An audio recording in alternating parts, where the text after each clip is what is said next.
Start tomorrow. You're too much like your mother. You'll never change. This isn't going to work for you. This doesn't feel right. And so if you respond to that thought as if it's true, that same thought will lead to the same choice, which will lead to the same behavior, which will create the same experience, which will produce the same emotion. I want to talk about that notion of, give me a little more detail on what you mean by the body becomes the mind or the unconscious mind. What do you mean by that exactly? Well, those are two different things.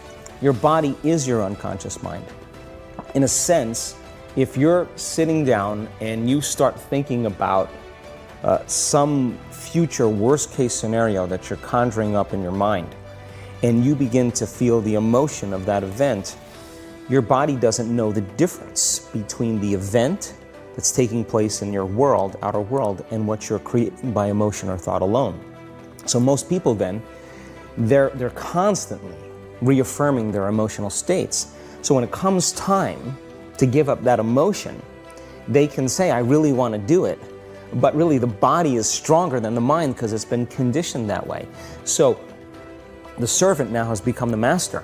And the person all of a sudden, once they step into that unknown, they'd rather feel guilt and suffering because at least they can predict it. Being in the unknown is a scary place for most people because the unknown is uncertain. People say to me, well, I can't predict my future. I'm in the unknown, and I always say the best way to predict your future is to create it. Not from the known, but from the unknown. What thoughts do you want to fire and wire in your brain? What behaviors do you want to demonstrate in one day? The act of rehearsing them mentally, closing your eyes, and rehearsing the action. Rehearsing the reaction of what you want, or the action? The action of what you want. By closing your eyes and mentally rehearsing some action. If you're truly present, the brain does not know the difference between what you're imaging and what you're experiencing in 3D world. So then you begin to install the neurological hardware in your brain to look like the event has already occurred. Now, your brain is no longer a record of the past. Now it's a map to the future. And if you keep doing it, priming it that way, the hardware becomes a software program. And who knows, you just may start acting like a happy person. And then I think the hardest part is to teach our body emotionally what the future will feel like ahead of the actual experience. So what does that mean? You can't wait for your success to feel empowered. You can't wait for your wealth to feel abundant. You can't wait for your new relationship to feel love, or your healing to feel whole. I mean, that's the old model of reality of cause and effect, waiting for something outside of us to change how we feel inside of us. And when we feel better inside of us, we pay attention to whoever or whatever caused it. But what that means then is that from the Newtonian world is that most people spend their whole life living in lack, waiting for something to change out there. What do you mean the Newtonian world? The Newtonian world is all about the predictable. It's all about predicting a future. But the quantum model of reality is about causing an effect.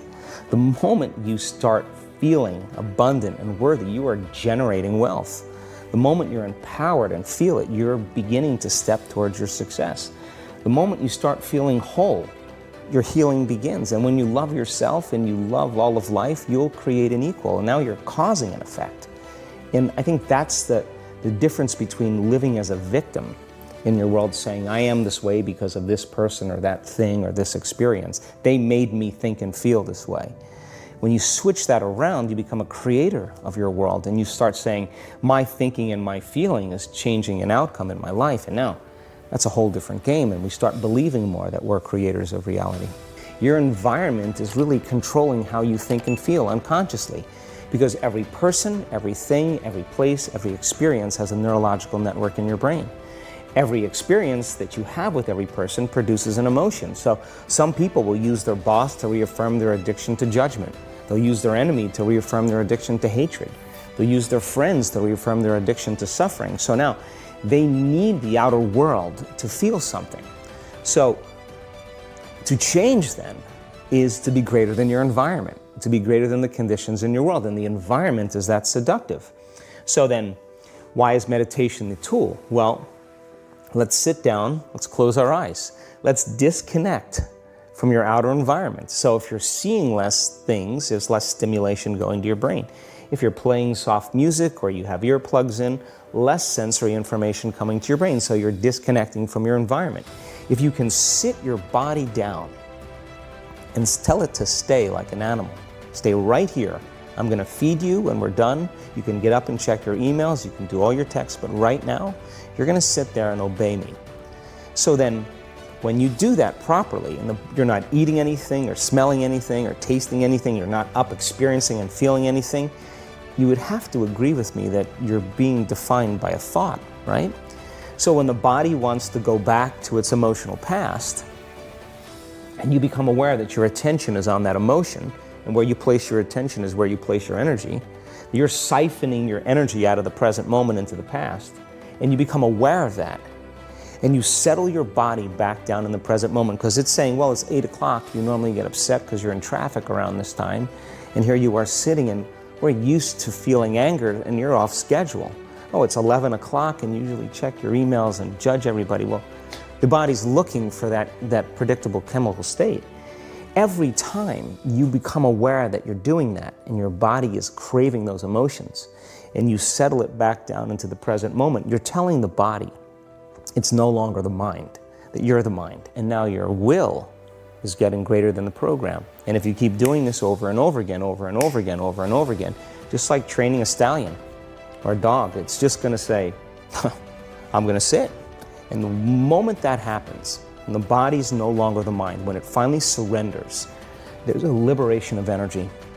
We go from particle to wave, from matter to energy, and we free ourselves from the chains of those emotions that keep us in the familiar past. And we've seen this thousands of times. In fact, we can actually predict it now on a brain scan. And most people, when they have a thought, they just think that that's the truth. And I think one of my greatest realizations in my own journey was, just because you have a thought doesn't necessarily mean it's true. So if you think 60 to 70,000 thoughts in one day, and we do, and 90% of those thoughts are the same thoughts as the day before, and you believe that your thoughts have something to do with your destiny, your life's not going to change very much, because the same thought leads to the same choice leads to the same behavior creates the same experience, and the same experience produces the same emotion.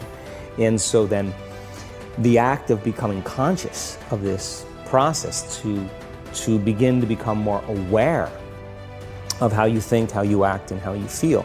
It's called metacognition. And so then, why is that important? Because the more conscious you become of those unconscious states of mind and body, the less likely you're going to go unconscious during the day. And that thought is not going to slip by your awareness unchecked, because it means to know thyself. The word meditation means to become familiar with.